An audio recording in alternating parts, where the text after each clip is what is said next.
Hello guys, বেলাই বিলে আসলাম, মাছ ধরিলাম। এগুলো হচ্ছে কই শিং, এগুলো হচ্ছে জেতা কই, কই মাছ। এই যে এগুলো হচ্ছে পুঁটি, পুঁটি, খৈলসা, টাকি, ট্যাংরা, শিংও আছে দুই একটা, তলে পড়ে গেছে। এই যে বেলাই বিল, এটা হচ্ছে জেনুইন বেলাই বিলের ভিডিও।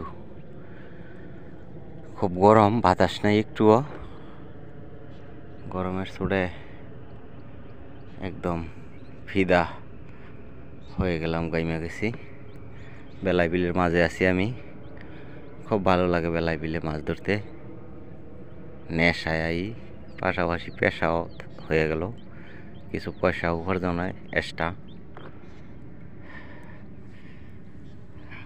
আকাশটা ঠিক এরকম, আজকে আকাশটা মেঘলা মেঘলা আকাশ, কিন্তু ভীষণ গরম। এই যে আমিও আছি, মাশাআল্লাহ। সবাই ভালো থাকবেন, সবাইকে আমার সালাম, আসসালামু আলাইকুম।